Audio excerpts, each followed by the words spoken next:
नमस्कार, मैं कुसुम राजावत अष्टबंधनम चैनल में आपका स्वागत करती हूँ। आज हम अध्याय 2 धातु और अधातु मेटल एंड नॉन मेटल के बारे में विस्तृत चर्चा करेंगे। प्रकृति में धातु तथा अधातु, धातु एवं अधातु के भौतिक गुणधर्म, धातु के भौतिक गुणधर्म, अधातु के भौतिक गुणधर्म, धातुओं के रासायनिक गुणधर्म, अधातुओं के रासायनिक गुणधर्म, दैनिक जीवन में धातु एवं अधातु के उपयोग, उत्कृष्ट धातुएं, मिश्र धातुएं, इन विषय पर आज हम चर्चा करेंगे। प्रकृति में धातु तथा अधातु के बारे में छोटा सा ज्ञान हम आपको देने जा रहे हैं। दैनिक जीवन में हमें अपने चारों ओर अनेक वस्तुएं एवं पदार्थ दिखाई देते हैं, जैसे लकड़ी की कुर्सी, कोयला, एल्यूमिनियम शीट, तांबे का लोटा, मिट्टी आदि। ये सभी पदार्थ विभिन्न तत्वों से बनते हैं। कुछ पदार्थ ठोस, चमकदार एवं कठोर होते हैं, जबकि कुछ अन्य पदार्थ चमक रहित, मृदु और भुरभुरे होते हैं। चमक के आधार पर पदार्थों की पहचान। तांबे का लोटा चमकदार होता है, एल्यूमिनियम की शीट चमकदार होती है, कोयले का चूर्ण चमक रहित होता है, मिट्टी चमक रहित होती है और लकड़ी की कुर्सी चमक रहित होती है। इनमें से कुछ पदार्थ धातु तथा कुछ अधातु हैं। वे पदार्थ जो चमकीले होते हैं सामान्यतः धातु होते हैं, जबकि वे पदार्थ जो चमक रहित होते हैं अधातु होते हैं।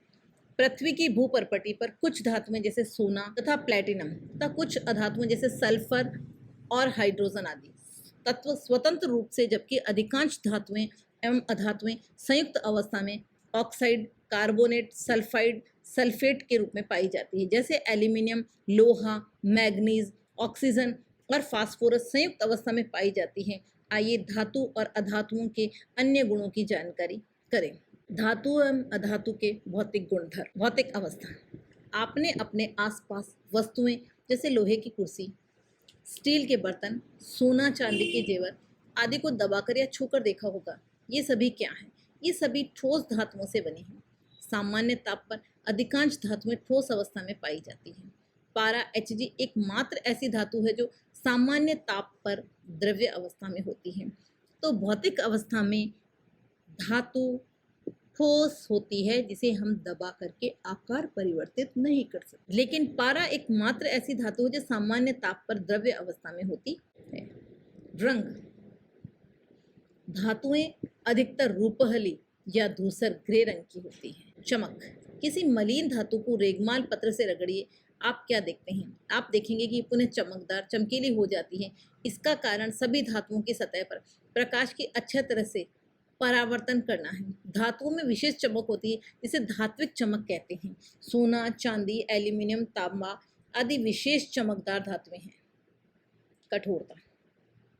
आप लोहे का एक टुकड़ा लीजिए और उसे चाकू की सहायता से काटने का प्रयास कीजिए। क्या आप उस धातु के टुकड़े को आसानी से काट सकते हैं? नहीं, क्योंकि अधिकांश धातुएं कठोर होती हैं, इन्हें आसानी से नहीं काटा जा सकता है। सभी धातुओं को कठोरता अलग अलग होती है। सोडियम और पोटेशियम धातु को मोम की भांति चाकू से काटा जा सकता है, जो यह दर्शाता है कि सोडियम और पोटेशियम धातु मुलायम है। तो सोडियम और पोटेशियम धातु मुलायम होती है, जिसे चाकू से काटा जा सकता है। इसके बाद में होती है ध्वनिकता, ध्वनि उत्पन्न होना। अपने आसपास की कुछ वस्तुएं जैसे स्टील की थाली, विद्यालय की घंटी, धातु का सिक्का, एल्यूमिनियम की शीट, ठोस वस्तुएं टकराने पर ध्वनि उत्पन्न करती है। जब धातुएं किसी अन्य ठोस वस्तु से टकराती है या धातुओं पर किसी वस्तु से आघात किया जाता है, तब विशेष धात्विक ध्वनि उत्पन्न होती है। इसे धात्विकता या ध्वनिकता कहते हैं। इस गुण के कारण इनका उपयोग घंटी, वाद्य यंत्र आदि बनाने में किया जाता है। घनत्व। सामान्यतः धातुओं का घनत्व अधिक होता है। धातुओं से बनी हुई विभिन्न वस्तुएं जैसे लोहे की कील, स्टील के चम्मच को पानी से भरी बाल्टी में डालिए, आप क्या देखते हैं? आप देखेंगे कि सभी वस्तुएं पानी से भरी हैं। इनका घनत्व पानी से ज़्यादा होने के कारण ये पानी में डूब जाती हैं। कुछ धातुओं का घनत्व कम होने के कारण पानी में तैरती रहती है, जैसे सोडियम तथा पोटेशियम। सोडियम को Na से डिनोट किया जाता है और पोटेशियम को K से डिनोट किया जाता है। गलनांक। वह ताप जिस पर कोई ठोस पदार्थ द्रव्य अवस्था में परिवर्तित हो जाता है उसे उस पदार्थ का गलनांक कहते हैं। धातुओं की कठोरता के कारण उनके उच्च गलनांक उच्च होते हैं। जैसे लोहे का गलनांक 1593 डिग्री सेंटीग्रेड होता है, लेकिन गैलियम G1 धातु इसका अपवाद, इसे हथेली पर रखने से ही यह पिघल जाता है क्योंकि इसका गलनांक बहुत कम होता है। ऊष्मीय चालकता, कुछ धातुएं ऊष्मा की सुचालक होती हैं। कांच का एक बीकर लीजिए जिसे आप लगभग आधा पानी से भर दीजिए। बीकर में एक स्टील का चम्मच, एक लकड़ी की छड़ डालिए। अब बीकर को गर्म कीजिए। कुछ समय पश्चात आप स्टील के चम्मच और लकड़ी की छड़ को छूकर देखेंगे। आप क्या देखते हैं? आप देखेंगे कि स्टील का चम्मच गर्म हो जाती है जबकि लकड़ी की छड़ गर्म नहीं होती है। अतः हम कह सकते हैं कि धातु स्टील की चम्मच ऊष्मा की सुचालक होती। इसी कारण घर में खाना बनाने के बर्तन लोहे, तांबे और एल्यूमिनियम के बने होते हैं। चांदी ऊष्मा की सर्वोत्तम चालक तथा सीसा या लेड सबसे कम चालक होते हैं। लकड़ी की छड़ और स्टील का चम्मच आप देख रहे हैं, दोनों में से स्टील का चम्मच गर्म हो जाता है और लकड़ी की छड़ गर्म नहीं होती है। इसीलिए किसी चीज़ का स्टैंड जो होता है, हैंडल जो होता है, वह लकड़ी या प्लास्टिक का होता है। आघात वर्धनीयता, आघात मतलब चोट। आघात वर्धनीयता का अर्थ है आघात पीटना, वर्धन मतलब बढ़ाना, अर्थात पीटने या फैलने पर या बढ़ना। धातुओं के इसी गुण के कारण हथौड़े से पीट कर इनकी चादर बनाई जा सकती है। आप देखते हैं कि एक छोटा लोहे का टुकड़ा लेते हैं और उसको आप काफ़ी समय तक हथौड़े से पीटते जाते हैं तो वो शीट या चादर में परिवर्तित हो जाता है। ये इसका गुण होता है। एक 10वां गुण है इसमें विद्युत की चालकता, इलेक्ट्रिसिटी फ्लो। धातु में विद्युत का प्रवाह होने के कारण वे विद्युत के सुचालक होते हैं। चांदी विद्युत की सर्वोत्तम चालक है। विद्युत चालकता को प्रदर्शित करने के लिए दर्शाए गए परिपथ में विभिन्न पदार्थ लेकर गतिविधि करेंगे तो देखेंगे कि धातु से विद्युत परिपथ पूर्ण होने पर बल्ब प्रकाशित हो जाता है। अतः हम कह सकते हैं कि धातु विद्युत के सुचालक होते हैं। तन्यता, तार बनना। धातु का वह गुण जिसके कारण से खींचने पर आसानी से तार में बदल जाता है तन्यता कहलाता है। ऐसे पदार्थ जो कठोर, चमकीले, आघात वर्धनीय, तन्य, ध्वनिक, ऊष्मा और विद्युत के सुचालक होते हैं धातु कहलाते हैं। अधातुओं के भौतिक गुण, भौतिक अवस्था। सामान्य ताप पर अधातुएं ठोस, द्रव्य, गैस तीनों अवस्था में हो सकती हैं। जैसे ठोस कार्बन, सल्फर, आयोडीन, द्रव्य bromine, gas oxygen, nitrogen, hydrogen. इसी तरह से रंग, विभिन्न अधातुएं विभिन्न रंग की होती है। जैसे सल्फर पीली, क्लोरीन गैस हरी पीली, फास्फोरस लाल सफ़ेद। चमक, कोयले का एक टुकड़ा लीजिए, इससे पहले छायादार स्थान पर और फिर पर्याप्त प्रकाश में देखिए। आप देखते हैं कोयला चमक रहित है, अतः धातुओं में चमक नहीं होती, ये प्रकाश को परावर्तित नहीं करते हैं। हीरा और आयोडीन इसका अपवाद है, वे चमकीले होते हैं।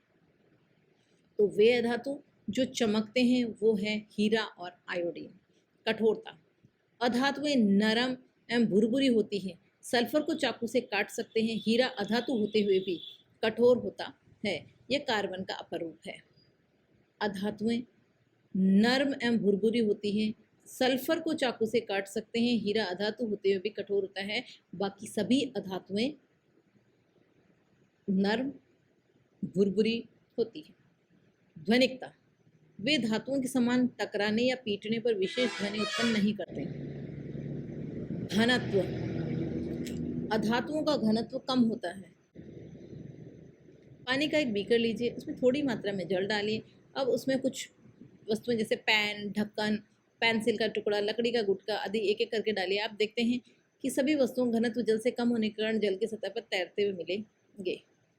गलनांक, अधातुओं के गलनांक बहुत कम होते हैं। ग्रेफाइट एवं हीरा कार्बन के अपरूप, इसका अपवाद है, इनका गलनांक बहुत अधिक होता है। ऊष्मीय विद्युत चालकता, सामान्यतः अधातुएं ऊष्मा विद्युत की कुचालक होती हैं, इनका अपवाद ग्रेफाइट है जो विद्युत का सुचालक है। भंगुरता, अधातुओं को हथौड़े से पीटने पर चूर्ण या टुकड़ों में बदल जाती है, इसे भंगुरता कहते हैं। कोयले का एक बड़ा टुकड़ा लीजिए और हथौड़े की सहायता से पीटने, आप क्या देखेंगे? आप देखेंगे कि कोयले का बड़ा टुकड़ा बारीक कोल चूर्ण में परिवर्तित हो गया है अधातुओं का यह गुण भंगुरता कहलाता है। अधातुओं के रासायनिक गुणधर्म। हम प्राय हमारे घर में देखते हैं कि तांबा अथवा एल्यूमिनियम के बर्तनों की चमक धीरे धीरे कम होने लगती है। चांदी से बने आभूषण भी काले पड़ जाते हैं। ऐसा क्यों होता है? धातुएं वायु, जल तथा अम्ल से अभिक्रिया करके रासायनिक पदार्थ बनाती हैं। धातुएं वायु, जल तथा अम्ल से अभिक्रिया कर रासायनिक पदार्थ बनाती है। वायु के साथ अभिक्रिया। धातुएं वायु की ऑक्सीजन के साथ रासायनिक संयोग कर उनके ऑक्साइड बनाती है। धातु प्लस ऑक्सीजन धातु ऑक्साइड। अगर धातु Ag है तो Ag ऑक्सीजन से क्रिया करके सिल्वर ऑक्साइड बनाएगा। मैग्नीशियम का एक पतला रिबन लीजिए और उसे मोमबत्ती की सहायता से जलाइए। आप क्या देखेंगे कि मैग्नीशियम का रिबन रोशनी के साथ जलता है और सफ़ेद रंग की राख बनती है। इस राख को परख नली में डालकर थोड़ा सा जल मिलाकर हिलाइए। अब इस विलेन का लिटमस परीक्षण कीजिए। आप देखते हैं कि लाल लिटमस नीला हो जाता है, अर्थात उपयुक्त विलेन की प्रकृति क्षारीय है। मैग्नीशियम का रिबन देखा आपने। इस प्रयोग को आप अच्छे से समझिए। ये कैंडल है और इस पे ये मैग्नीशियम का रिबन जलाया जा रहा है। आप देखते हैं कि रिबन के पास से ये देखिए, ये सफ़ेद राख गिर रही है। इस राख को हमने जल के साथ में लिया और लिटमस टेस्ट किया तो लिटमस का कलर परिवर्तित हो गया। Magnesium plus oxygen magnesium oxide कहलाता है। इसी प्रकार तांबे एवं एल्यूमिनियम वायु की ऑक्सीजन से अभिक्रिया कर कॉपर ऑक्साइड एवं एल्यूमिनियम ऑक्साइड बनाते हैं। इसी कारण तांबे तथा एल्यूमिनियम के बर्तन मलिन दिखाई देते हैं। जल के साथ अभिक्रिया। अधिकांश धातुएं जल के साथ अभिक्रिया करके धात्विक हाइड्रोक्साइड तथा हाइड्रोजन गैस उत्पन्न करती हैं। सोडियम जल, सोडियम हाइड्रोक्साइड और हाइड्रोजन बनता है। सोडियम जल से अभिक्रिया करके सोडियम हाइड्रोक्साइड और जल बनाता हाइड्रोजन बनाता है। सोडियम जल से अभिक्रिया करता है। किससे अभिक्रिया करता है? सोडियम जल से अभिक्रिया करता है। गैस कौन सी बनती है? हाइड्रोजन। और दूसरा प्रोडक्ट क्या बनता है? Sodium hydroxide NaOH। सोडियम धातु का एक टुकड़ा, छोटा सा टुकड़ा लगभग बाजरे के दाने के बराबर लेकर उसे फिल्टर पत्र पर सुखा लीजिए। अब इस टुकड़े को पानी से भरे बीकर में डालिए। आप देखते हैं सोडियम का धातु का टुकड़ा जल की सतह पर तेजी से घूमता हुआ दिखाई देता है। सोडियम जल के साथ अभिक्रिया करके सोडियम हाइड्रोक्साइड तथा हाइड्रोजन गैस बनाता है। सभी जानते हैं सोडियम धातु को मिट्टी के तेल में डुबोकर रखा जाता है। सोडियम धातु अत्यधिक क्रियाशील है। ऑक्सीजन तथा जल के साथ तीव्रता से अभिक्रिया कर सोडियम हाइड्रोक्साइड हाइड्रोजन गैस बनाता है और आग पकड़ लेता है। सोडियम का वायु से संपर्क तोड़ने के लिए इसे केरोसिन में रखा जाता है। अम्ल के साथ अभिक्रिया। धातुएं अम्ल के साथ अभिक्रिया करके हाइड्रोजन गैस देती है। पुनर्दर्शनाय जय महाकाली।